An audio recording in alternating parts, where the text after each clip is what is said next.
Alright guys, we're doing the second hired request on the 2017 summer list. It's a classical piece, Beethoven's Appassionata, the third movement. And this will go on SeanCheek.com instead of webpianoteacher.com because it is music notation or sight reading or reading notes. So it'll be on SeanCheek.com. And a piece that I've heard my whole life. I used to listen to a record of Van Cliburn playing this, and would just play it over and over again when I was a kid. Loved it. And getting to teach it now is great. I've never performed this, but and never have practiced it up to full speed or anything. But I have read through it many times and really enjoy this and know it backwards and forwards in my ear. So hopefully we can learn it together. So this third movement, the first movement goes bum, bum, bum.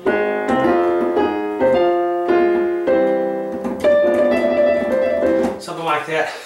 Dun, da, da. Remember some of it, but I'll forget it if I keep going. But this is the third movement, Allegro ma non troppo. So it means fast, but not too fast. And that's great news, right? If going fast is hard for you sometimes. So not too fast. And I'm going to give you some advice on how to learn this. But first I want to give special thanks to the person who hired me to do this one. Very generous with your bids for this one and the list piece that we will be doing, Hungarian Rhapsody. I will be, doing my part. I got a lot of work to do on the list especially, but we got a lot of work ahead of us on this one as well. And I just thank you so much for your generous bid and for allowing me to do this job that I do. And it's just a wonderful thing. Thank you so much. Thanks to everyone who buys membership to my website. So let's get started.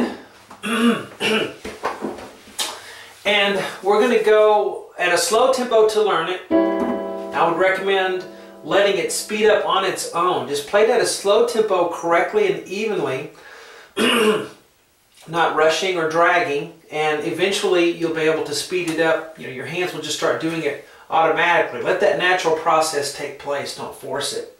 All right, now I recommend working in sections. Don't try to learn the whole thing at once, of course. Take maybe a couple of measures, left hand, right hand, then put them together, and then string them together like a chain. And then try the next couple of measures, and then string those together, next couple of measures, to where you're working maybe on 2 lines in one sitting, and then another 2 lines in another sitting, or one. Some people call them stanzas. They're really called scores. But, so let's do that.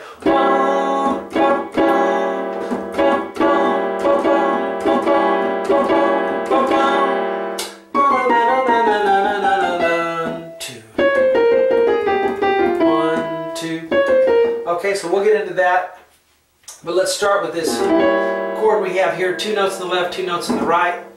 We're on E natural and D flat in the right. We have 4 flats in the key signature, B, E, A, D. And you can write that down. In fact, I recommend you can find this score online easily, or if you have a score already, just writing B, E, A, D as your flats, just to remind you. Don't feel bad about writing your score. I write mine all the time. So E is natural, it would have been flat. The D is flat on top. On the left hand we have B flat and G.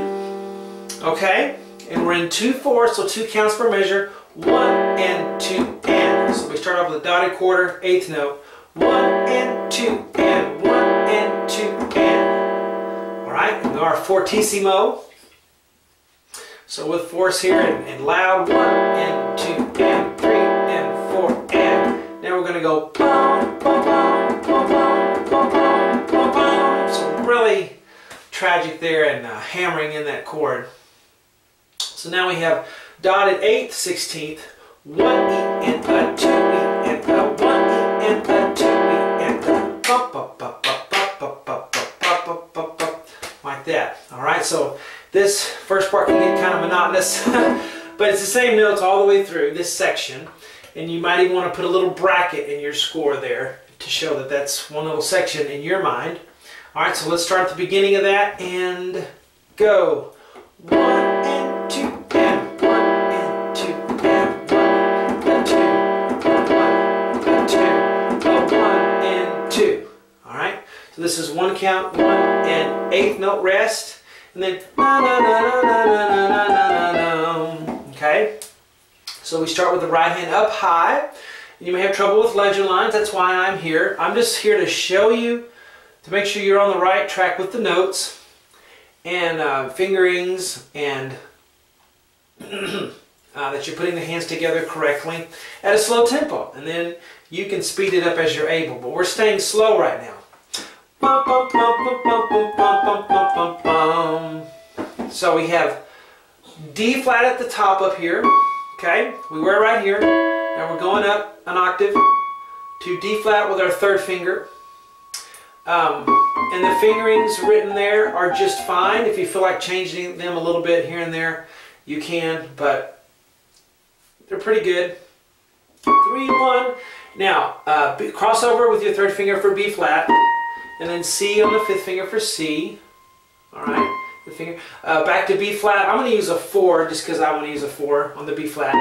A flat, and then G, A flat, G, F, then I'll cross over for the E natural with my 2.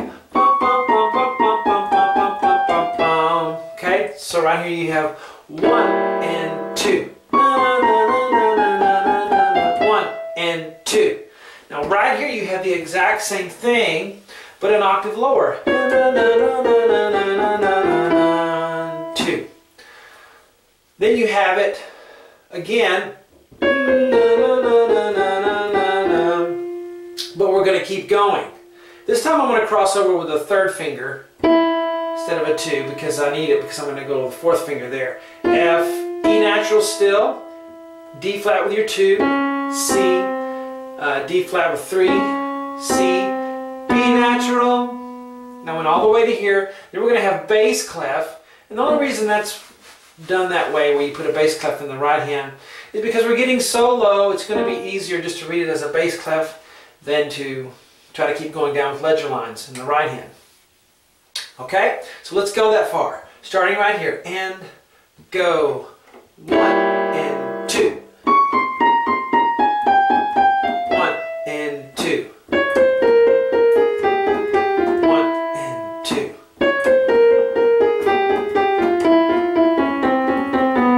Now stop there. Now I'm going to keep going. We'll go B flat.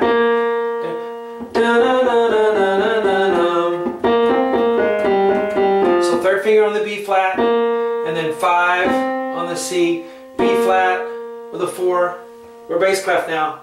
A flat, G, A flat, G, F, and I didn't switch to a 4 there. I kept my 3. And again, fingerings, you don't have to use what I do. You don't have to do what the manuscript has there, but you can use it as a guide. Cross over with a 3 for the E natural, F with a 4, E natural still, reach for D flat with your 2, C, D flat, C, B natural. Now, right here we'll begin a pattern. We're going to go, okay, several times. And we begin that pattern. Oh well, I'll have to, can't get to the bottom of the page there. I'll hold it up for you in a minute to see it. But we begin a pattern, C, D flat, C, B natural. And we'll do that several more times. But let's go to this point right here, okay? So you could look at this section, starting here from measure 5 all the way to here, as another little section in your mind. And you can put little markers if you want, because you don't want the whole thing to seem like one big long thing. That's impossible, but divide it up into smaller chunks. And so we have one section here, one section here, and then another section that starts there. To me, that's how I would divide it up. Okay? So we're going to go from right here all the way to there and hear what that sounds like. And go. 1,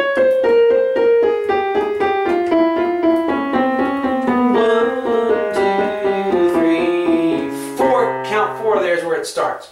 It'll also help you to accent the first one of each four. That'll help you keep your place.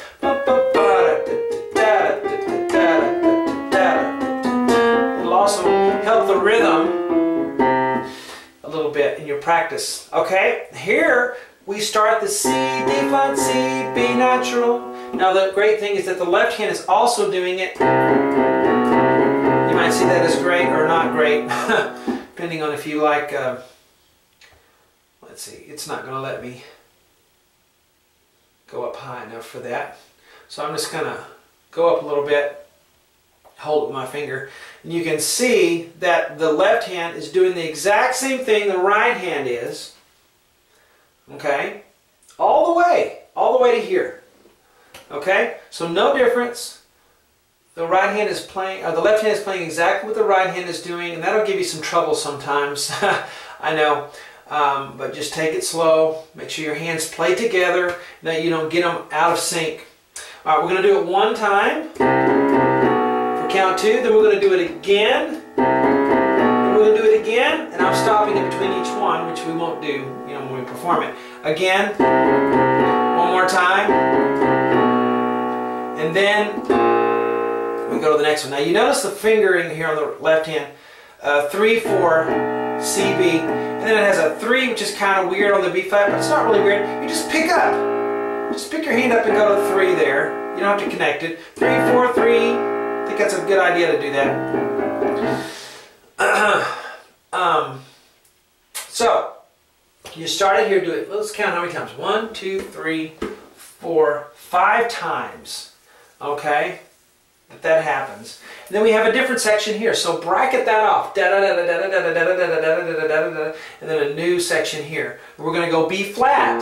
B flat, C, B flat, A natural. No, no, no, no. How many times do we do that? 1, 2, 3, 4, 5, 6.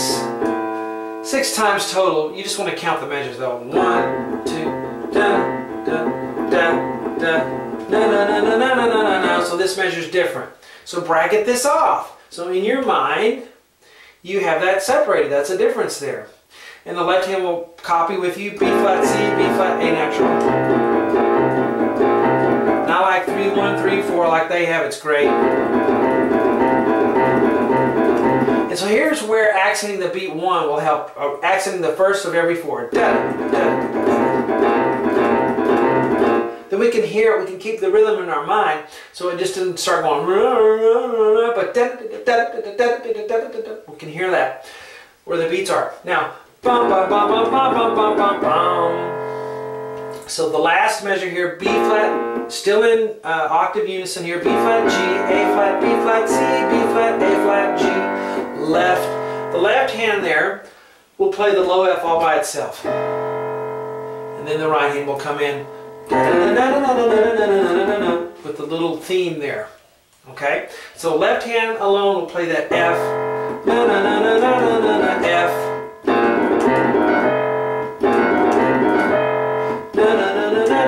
left.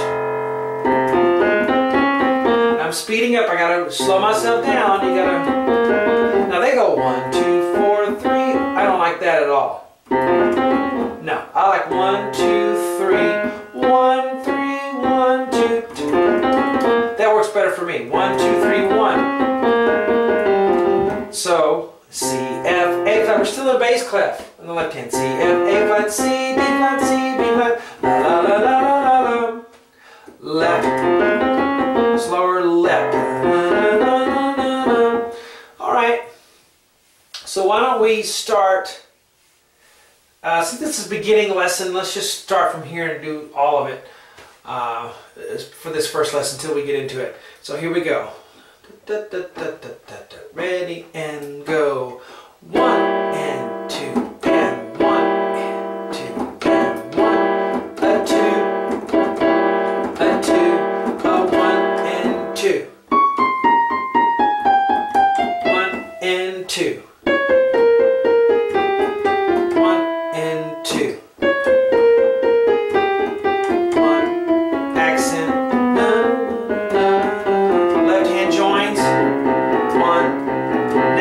Line, 2,